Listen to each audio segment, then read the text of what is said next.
عمر کی زبان اور دل پر اللہ نے حق کو جاری کر دیا ہے، یعنی زبان سے بھی حق کے سوا کچھ نہیں نکلتا، دل میں بھی حق کے سوا کوئی خیال پیدا نہیں ہوتا۔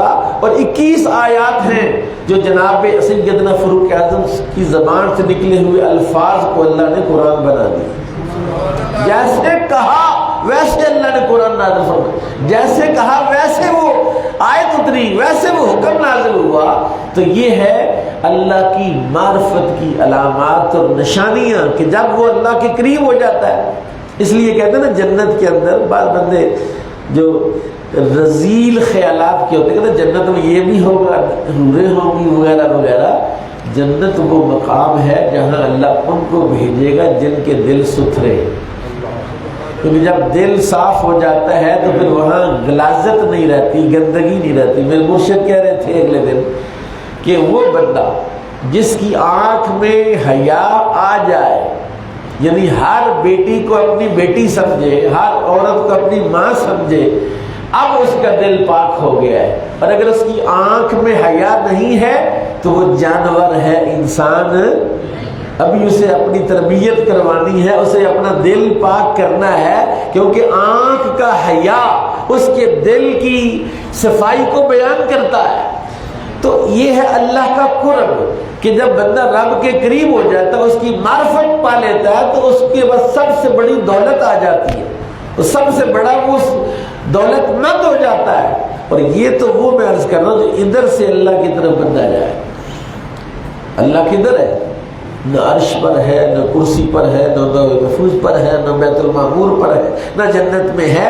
اس کا تو کوئی ٹھکانہ نہیں ہے کہ جو بندہ اللہ کو کسی خاص جگہ پر بند کہے کہ اللہ فلان جگہ ہے، وہ تو بے ادب ہے۔ اور یہ تو کفری ہے جملہ علماء نے کہا ہے۔ اللہ کو اللہ مکان سے پاک ہے، مکانیات سے پاک ہے۔ ہاں اللہ کو اگر ڈھونڈنا ہے، حضور نے فرمایا اللہ تیرے دل میں ہے، وہ دور نہیں ہے، وہ تمہاری شادق سے زیادہ تمہارے قریب ہے۔ بس تم نے ذرا اس کا حیا کرنا ہے، اس کی معرفت حاصل کرنی ہے، اور پھر وہ تمہارے اندر ہی تو رہتا ہے، وہ تمہارے قریب ہی تو ہے۔ وہ کہتا ہے هو الذی وهو معکم اینما کنتم، وہ تمہارے ساتھ ہے جہاں بھی تم ہو، اللہ تمہارے ساتھ ہے۔ مع المتقین، مع الصابرین، مع المؤمنین، مع المحسنین، اللہ نیکوں کے ساتھ ہے، متقین کے ساتھ ہے، ایمان والوں کے ساتھ ہے، صبر کرنے والوں کے ساتھ ہے۔ اس کی معیت کو تم سمجھ نہیں سکتے۔ رسول اللہ نے غار ثور کے اندر کیا کہا تھا؟ لا تحزن ان اللہ معنا، غم نہ کر اللہ ہمارے ساتھ ہے۔ یعنی اوپر اسلحہ لے کے، تلواریں لے کے بندے کھڑے ہیں، ادھر بیٹھے ہوئے۔ ابو بکر نے کہا یا رسول اللہ اگر نیچے دیکھا تو ہم نظر آ جائیں گے، ہمیں مار دیں گے۔ فرمایا لا تحزن ان اللہ معنا، غم نہ کر اللہ ہمارے ساتھ ہے، اور جس کے ساتھ اللہ ہوتا ہے اسے کوئی مار سکتا۔ ایک اور بات سنا کے پھر میں اپنے مضمون کی طرف جاؤں گا۔ حضور ایک درخت کے سائے میں اپنی تلوار درخت کے ساتھ لٹکا کے ایسے سوئے ہوئے تھے۔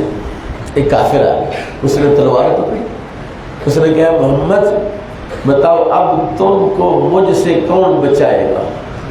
تم کو مجھ سے کون بچائے گا؟ تو آپ نے کہا اللہ۔ کیا کہا؟ اور نہیں یار، کیا کہا؟ اللہ۔ یہ ایسے لفظ ہی نہیں ہے کہ اللہ کہہ دیا، اللہ اور لا کا مجموعہ ہی نہیں ہے، بلکہ یہ کائنات کی سب سے بڑی قوت ہے۔ اب جب زبان رسالت سے اللہ نکلا تو وہ کانپنے لگا اور تلوار اس کے ہاتھ سے نیچے گر گئے۔ اب میرے کریم آقا نے تلوار پکڑی، فرمایا اب بتا تجھے مجھ سے کون بچائے؟ اب وہ ترلوں پہ آ گئے، منت پہ آ گئے۔ تو یہ ہے اللہ کا قرب کہ میں اللہ کے قریب ہوتا چلا جاؤں، آپ اللہ کے قریب ہوتے چلے جائیں۔ اب میں اس کا دوسرا پہلو عرض کرنے لگا ہوں کہ اگر اللہ خود کہے کہ میں فلاں کے قریب ہوں، نہیں آپ سمجھے نہیں بات، توجہ ذرا توجہ، اللہ خود کہے کہ میں اس کے قریب ہوں، وہ کہہ رہا الذی یراک حین تقوم، میرے محبوب آپ کا رب وہ ہے جو آپ کو ہر وقت دیکھتا ہی رہتا ہے، آپ کا رب آپ کو ہر وقت دیکھتا ہی رہتا ہے. بس آپ کو یرا کا لفظ یہ مضارع کا صیغہ ہے, یہ دوام اور استمرار پر دلالت کر. یہ نہیں ہے کہ ایک دفعہ دیکھا اللہ نے بس ختم ہو گئی بات. پاسٹ نہیں ہے, پریزنٹ نہیں ہے, فیوچر نہیں ہے. پریزنٹ اور فیوچر جو ہے یہ مستسلسل کے ساتھ جب کنٹینیوسلی ہوں گے تو اللہ یرا کہیں نہ تکون, اللہ آپ کو دیکھتا ہی رہتا ہے. اللہ آپ کو دیکھتا ہی رہتا ہے. اللہ آپ کو دیکھنے سے کبھی ہٹتا نہیں ہے. اور یہی بات میں اکثر کہتا ہوں, اس وقت اللہ کیا چاہ رہا ہے, اس وقت جی 2 یا 1 جناب 55 منٹ پہ اللہ کیا چاہ رہا ہے نہ آپ جانتے ہیں نہ میں جانتا. کائنات میں ایک ہی ہستی ہے جو جانتے, اس کا نام محمد رسول اللہ. وہ اسی وقت محسوس کر سکتا اللہ اس وقت کیا چاہتا ہے, کیونکہ اللہ ہر وقت اس کی طرف دیکھتا رہتا ہے. اور جس کو اللہ ہر وقت دیکھے, فرمایا اللہ زیرا کہیں نہ تقوم, جب آپ کھڑے ہوتے ہیں اللہ آپ کو دیکھتا ہے, جب آپ بیٹھتے ہیں اللہ آپ کو دیکھتا ہے. وَتَقَلُّبَكَ فِي السَّاجِدِينَ, اور جب آپ سجدہ کرنے والوں کے درمیان میں پھرتے ہیں تب بھی آپ کا رب آپ کو دیکھ رہا ہوتا ہے.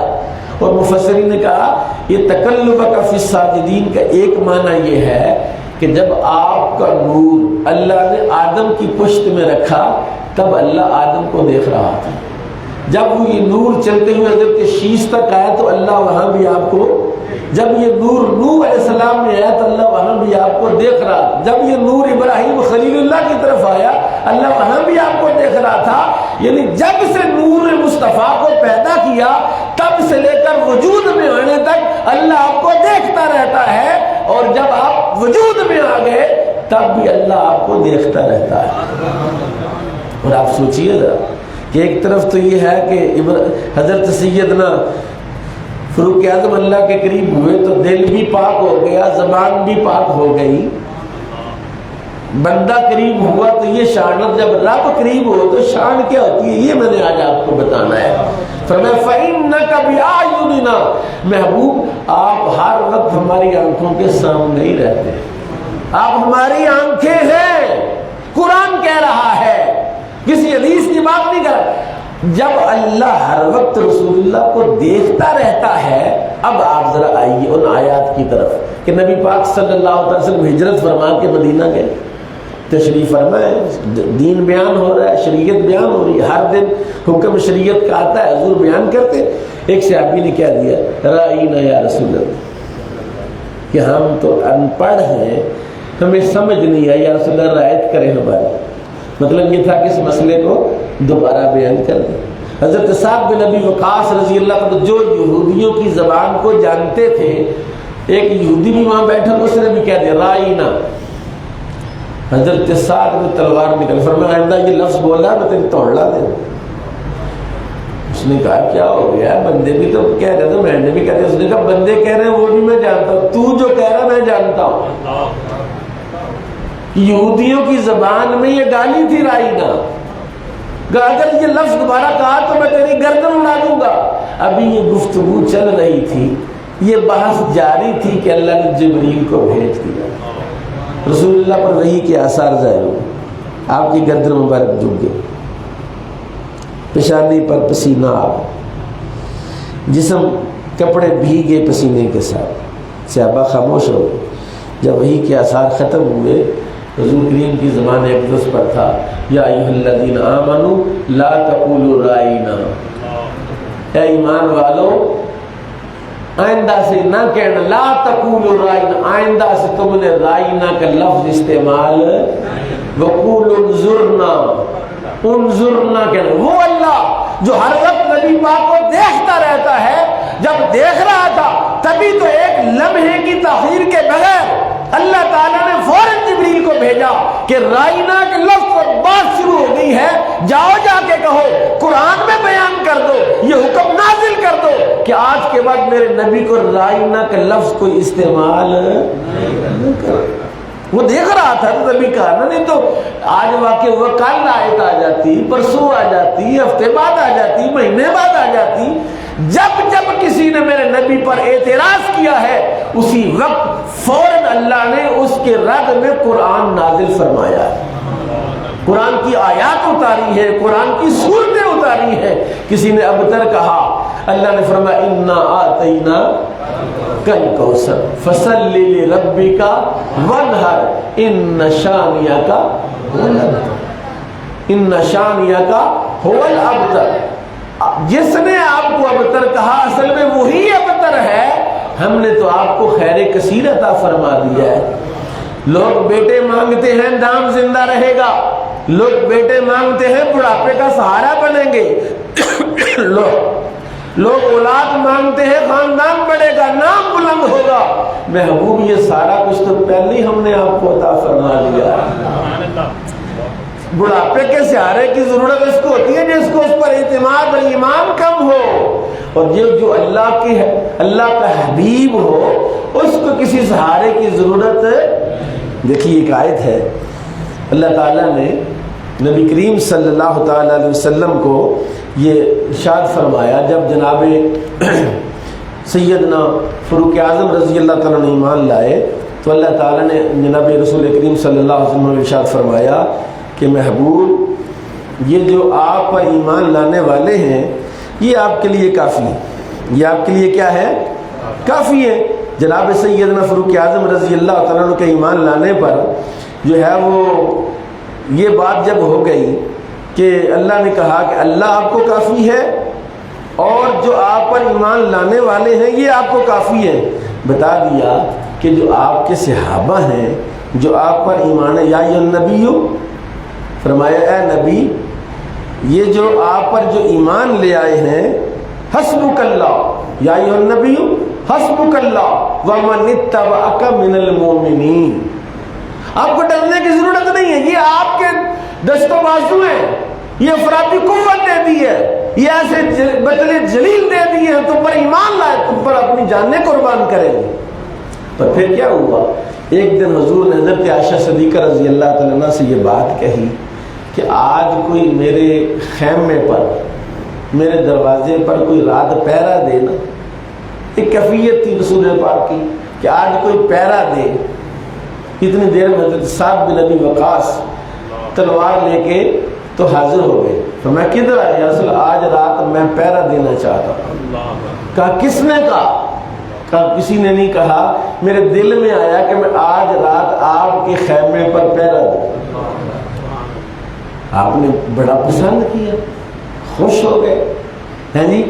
ابھی تھوڑی دیر گزری تھی کہ اللہ نے فرمایا آیت اتری واللہ یعصمک من الناس، اے محبوب آپ کا رب آپ کو لوگوں سے بچائے، آپ کا رب آپ کی حفاظت کرے گا ساری دنیا سے۔ رسول پاک نے خیمہ مبارک سے سر انور باہر نکالا، فرمایا صاحب چلے جاؤ۔ یا رسول اللہ میں بے ادبی ہو گئی ہے کیا؟ فرمایا چلے جاؤ کیونکہ یہ ذمہ داری اللہ نے خود اٹھا لی۔ واللہ یعصمک من الناس الذی یراک حین تقوم کی کیفیت ہے نا، اللہ ہر وقت جو رسول اللہ کو دیکھ رہا ہے، اللہ نے دیکھا میرے محبوب کو یہ خدشہ ہے کہ کوئی حملہ نہ کر دے، کوئی پہرا دے۔ اللہ نے کہا محبوب میں تیرا محافظ ہوں، تجھ پر کوئی حملہ کر سکتا واللہ یعصمک، اور اللہ تعالیٰ میرے نبی کے جسم کا بھی محافظ ہے، میرے نبی کی شان کا بھی محافظ ہے، حضور کی ناموس کا بھی محافظ ہے، اور ناموس رسالت کا۔ اب میں ایک تھوڑا جا حساسیت والا مسئلہ بتاؤں، جس سال نبی پاک پیدا ہوئے اس سال کو کیا کہتے ہیں؟ عام الفیل۔ کون سا سال ہے؟ عام الفیل کے سال میں آپ پیدا ہوئے۔ ایک واقعہ ہوا، خانہ کعبہ پر حملہ کرنے کے لیے ابرہہ آیا، بڑی تفصیل ہے، سورہ فیل اس سلسلے میں نازل ہوئی کہ ابرہہ نے دیکھا کہ پوری دنیا کے لوگ جو ہیں وہ خانہ کعبے کی بڑی عزت کرتے ہیں، وہاں جاتے ہیں، طواف کرتے ہیں، اس نے اسی طرح کا بالکل ہو ماڈل بنا دی، یمن کے اندر لوگوں کو اعلان کر دیا کہ وہاں جانے کی ضرورت نہیں ہے، تم یہاں پر جو ہے وہ طواف کر لو، جو دل کرتا ہے یہاں کرو، اور کھول دیے تمہارے لیے سہولتیں بھی دے دی ہیں۔ تو پسند نہ آئی یہ بات، ایک عربی نے یا کسی شخص نے اس کے اندر گندگی کر دی، پخانہ کر دی، اس کو غصہ چڑھ گیا، اس نے کہا بولو جی مطلب ہے کہ توہین کر دی ہے۔ وہ اسی وقت اس نے لشکر جرار لیا، ہاتھیاں لی اور خانہ کعبہ کو گرانے کے لیے معاذ اللہ شہید کرنے کے لیے آگے، حملہ کرنے کے لیے آگے، مکے کے پاس آ گیا۔ اب کیا ہوا؟ ابرہہ خانہ کعبہ کو گرانے کے لیے، اس کی توہین کرنے کے لیے آیا، اور اللہ تعالیٰ کا مزاج مبارک اور عادت جاریہ یہ ہے کہ جو شے اللہ کے ہاں معتبر اور اللہ کے ہاں معزز اور اللہ کے ہاں عزت والی ہوتی ہے، اس کی توہین اللہ کو پسند نہیں۔ میں اس کو پڑھ رہا تھا کہ بڑا دلچسپ ایک سوال تھا میرے ذہن میں، وہ اس کا جواب ہے، میں وہ بھی عرض کرتا ہوں۔ اللہ نے اسی وقت ابابیلوں کو بھیجا اور بھیج کر کنکریاں ان کی چونچوں میں اور ان کی پنجوں میں پکڑائیں، اور ایک ایک کنکری جو ہے وہ اس کے سپاہی کے سر پر پڑتی اور اس کی مقعد سے پخانے کی جگہ سے نکلتے ہوئے وہیں پر ڈھیر ہو جاتا۔ اور فرمایا، اللہ نے فرمایا الم تر کیف فعل ربک باصحاب الفیل، اصحاب فیل کی بات کی ہے، ان کا نام نہیں لیا۔ اللہ نے بتایا کہ وہ ہاتھی والے تھے، یعنی ہاتھیوں کو شرم آتی تھی کہ وہ اپنا منہ کعبے کی طرف نہیں کرتے، ہاتھیوں کو مارتے تھے، سوئے مارتے کہ ہاتھی آگے چلے، ہاتھی بیٹھ ہی گئے کہ ہم نے آگے نہیں جانا۔ ہاتھیوں کو تو کعبہ کی تعظیم نظر آ رہی تھی، ابرہہ جیسے بدبختوں کو یہ نظر نہیں آئی۔ اللہ نے کنکریوں کے ساتھ تباہ و برباد کر دیا ہے۔ سیدی صاحب نے یہاں بڑی خوبصورت بات لکھی، انہوں نے کہا اچھا ہاتھیوں کو تو مار دیا، ہاتھی والوں کو تو مار دیا، کنکریاں بھیجیاں بابیلوں کے چونچوں کے اندر، انہوں نے ان کے اوپر گرایا تو وہ مر گئے، تو جنہوں نے خانہ کعبہ کی توہین کی، اس میں بت لٹکائے، بت پرستی شروع، ان پر کنکریاں کیوں نہیں آئیں؟ جب ہاتھی والوں کو مروا دیا تو ان مشرکوں کو بھی اللہ مروا دیتا۔ سیدی صاحب بڑی مزیدار بات، انہوں نے کہا اصل بات یہ تھی کہ یہ شرک حرام ہے، ناجائز ہے، اللہ کو پسند نہیں ہے، اور کائنات کا سب سے بڑا گناہ اور ظلم ہے ہی شرک ہے، اللہ کے ساتھ کسی کو شریک ٹھہرانا۔ لیکن یہ جو خانہ کعبہ میں بت لگا رہے تھے، ایک گناہ ادب کعبہ تھا، ان کے دل میں احترام کعبہ موجود تھا، بت لے آئے، شیطان نے ان کو گمراہ کر دیا، بت لے آئے، لیکن کعبے کا احترام ان کے دل میں تھا، اور اللہ نے کہا ایک وقت آئے گا اپنا محبوب بھیجوں گا اور کعبے کو بتوں سے پاک کروا دوں گا، یعنی کعبے کا احترام دل میں ہو، احترام کعبے کا دل میں ہو، اللہ ابابیلوں کو کنکریاں دے کر نہیں بھیجتا، اور کعبے کا مخالف ہو، بے ادبی کرنے والا اللہ فوراً تباہ و برباد کرتا ہے۔ اور اعلیٰ حضرت نے تو اس پر بڑی مزیدار ایک شعر کہا ہے، حاجیو آؤ شہنشاہ کا روزہ، حاجیو آؤ شہنشاہ کا روزہ، کعبہ تو دیکھ چکے، اب کعبے کا کعبہ دیکھو، یعنی جس کعبے کی طرف ہاتھی آئے تو اللہ مروا دے، تو جو اس کعبے کا کعبہ ہو، اور یہ میں نہیں کہتا، حضرت عبد المطلب کہتے ہیں میں طواف کر رہا تھا، سحری کے وقت کعبہ جھک گیا میرے بیٹے کے گھر کی طرف، پتہ کیا معلوم ہوا کہ اللہ نے مجھے پوتا عطا فرمایا ہے، جب نبی پاک ولادت ہوئی تو کعبہ جھک گیا، ساری کائنات کعبے کی طرف جھکتی ہے اور سارے لوگ کعبے کی طرف جھکتے ہیں، تو کعبہ تو رسول اللہ کی طرف جھکتا ہے۔ تو جو کعبے کی توہین کرے اللہ کنکریاں نازل کرتا ہے، فرشتے بھیجتا، وہ ابابیلوں کو بھیجتا تباہ پر، اور جو کعبے کی توہین کرے، ایک بندہ کہتا نہیں جی دیکھو مسلمان تو پابند ہے نا اپنے نبی کا احترام کرے، کوئی کافر کرے تو اس کو کیوں مارے؟ او بھائی سنو، کافر بھی توہین نہیں کر سکتا، کوئی رسول اللہ کی توہین کر نہیں سکتا، کیونکہ ہمارا عقیدہ ہے، کوئی بندہ ایمان نہیں لاتا نبی پاک پر کوئی بات نہیں، کلمہ نہیں پڑھتا کوئی بات نہیں، لیکن سنو کائنات کو وجود ہمارے نبی کی وجہ سے ملا۔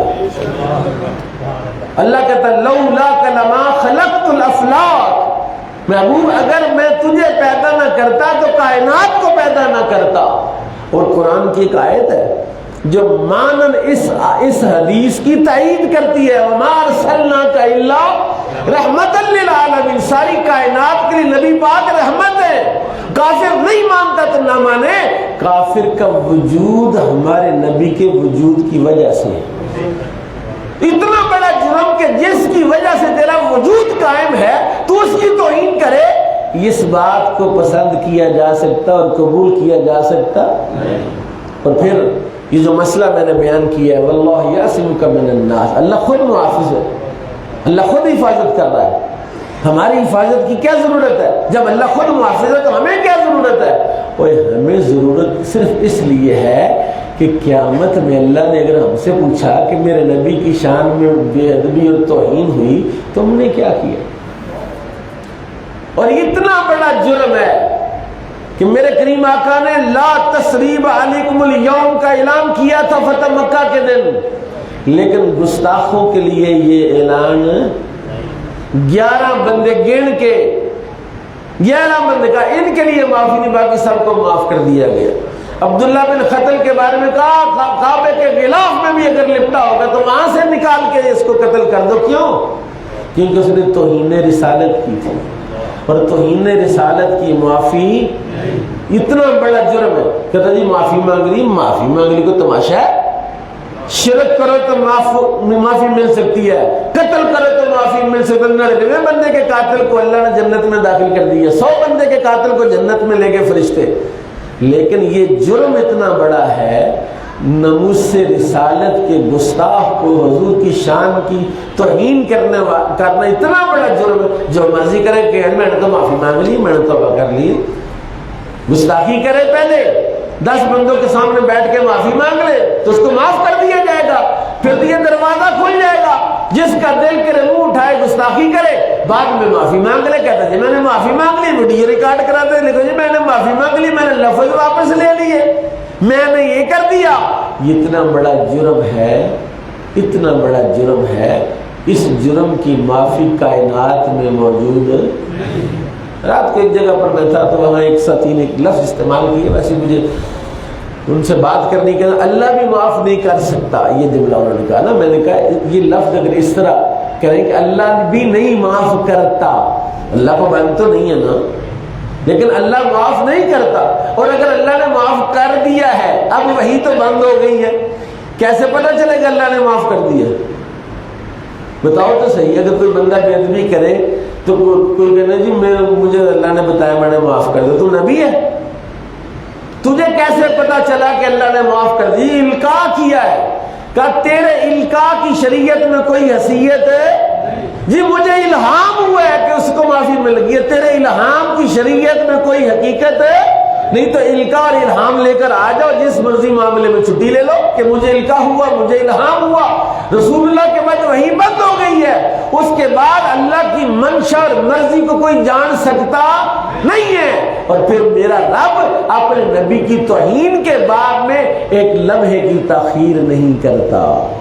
تو صرف توہین کی بات نہیں ہے، حضرت عائشہ صدیقہ رضی اللہ تعالیٰ عنہ نے ایک دن حضور سے کہا، حضور نے خواہش ظاہر کی، کوئی مسئلہ تھا، کوئی معاملہ تھا، حضور نے کہا ایسے ہو جائے، اسی وقت اللہ نے ویسے جی قد نرا تقلب وجهك في السماء، تحویل قبلہ کا جو مسئلہ تھا، نماز کی حالت میں حضور کے دل میں یہ خیال پیدا ہوا، حضور نے ایسے قد نرا تقلب وجهك في السماء، ایسے آسمان کی طرف سر اٹھایا، 2 رکعتیں پڑھ لی تھی، 2 رکعت پڑھ لی تھی، خیال آیا اللہ نے اگلی 2 رکعتیں قبلہ بدل کے حکم دے دی، فَلَنُوَلِّيَنَّكَ قِبْلَةً تَرْضَاهَا، محبوب ہم پھیر دیں گے ادھر جدھر تیری مرضی ہوگی۔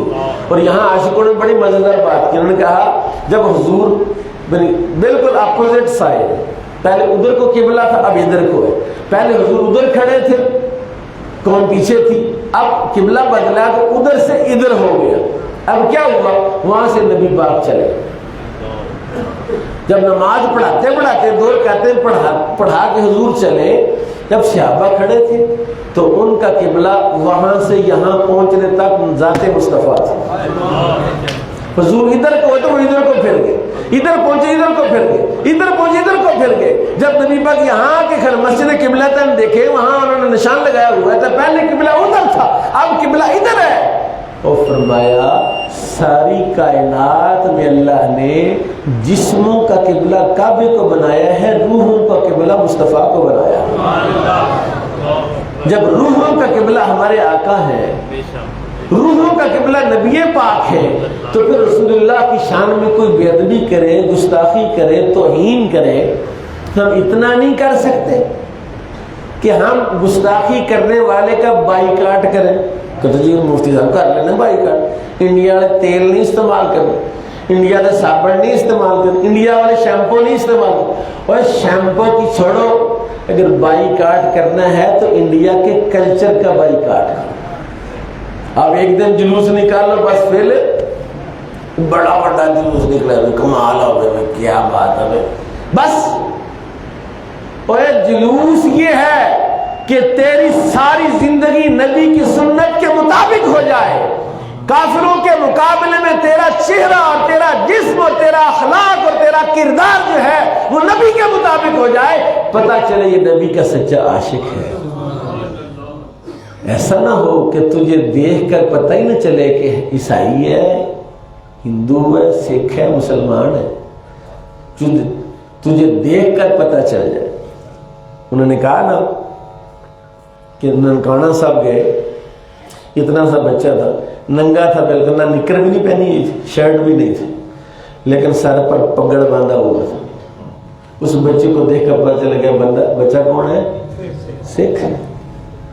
وہ یونیفارم تو رکھو یار خدا کے بندو, اگر ناموس رسالت کا تحفظ کرنا تو کلچر چھوڑو, تہذیب چھوڑو, اور نبی کا کلچر اور نبی کی تہذیب ان سے الگ تھلگ ہے. دو قومی نظریہ کیا ہے, ان کے ساتھ ہی رہ جاتے. قائد اعظم نے کیا کہا تھا, کہا ہم دو الگ الگ قومیں ہیں, ہمارا رہن سہن الگ ہے, ہماری عبادت الگ ہے, ہمارا مذہب الگ ہے, ان کا مذہب الگ ہے, ہم ایک جگہ میں رہ سکتے نہیں. اور اس کا بانی جو ہے دو قومی نظریہ کا وہ حضرت امام ربانی ہے. جب اکبر نے دین اکبری شروع کیا, پہلا بندہ جس کے خلاف اٹھا تھا وہ حضرت امام ربانی مجد الفسانی تھے. انہوں نے بغاوت کر دی کہ نہ, ہمیں یہ مذہب قبول نہیں ہے جس میں ایک ہی چھت کے نیچے ہندو, سکھ, عیسائی اور مسلمان آ کے اپنی اپنی عبادت کرے اور چلے جائیں. ہمیں یہ پسند, ہمارا الگ ہے, دین الگ ہے, عبادت الگ ہے, نظام الگ ہے, ہم ان کے مطابق کیسے ہو سکتے ہیں. اس لیے ایک تو میں آپ سے عرض کرتا ہوں کہ ہم مذمت کرتے ہیں اس عورت کی, اس بے ادبی کی جو نبی پاک کی شان میں اس نے کی ہے. ازواج مطہرات کے حوالے بالخصوص سیدہ عائشہ صدیقہ رضی اللہ عنہ کے حوالے سے اس نے یہ بے ادبی کی ہے, ہم اس کی بھرپور مذمت کرتے ہیں. جی ہاتھ چپو سارے تو بھرپور مذمت کرتے ہیں اور حکومت وقت سے مطالبہ کرتے ہیں ان سے ہر اس وقت تک, صرف حکومت پاکستان سے نہیں, 57 اسلامی ملکوں کے سربراہوں سے مطالبہ کرتے ہیں انڈیا کے سارے سفیر واپس بھیجو, اپنے سفیر واپس لگاؤ. اور بالخصوص وہ ملک جن کو اللہ نے تیل کی دولت دی ہے, یہ سارے انڈیا کی معیشت انہی ملکوں پر چل رہی ہے. دبئی والے سارے انڈین کو نکالیں, سعودیہ والے سارے انڈین کو نکالیں, عمان والے سارے انڈین, کویتی سارے انڈین کو نکالیں. اگلے ہی دن جو مودی آ کے تمہارے قوم میں نہیں پڑے گا تو ہمیں پوچھنا. تو یہ آدھا تتر اور آدھا بٹیر ایسا نہیں چلے گا. اگر نبی سے وفاداری کرنی ہے تو من کل الوجوہ کرنی ہوگی. اللہ تعالی ہمیں عمل کی توفیق عطا فرمائے.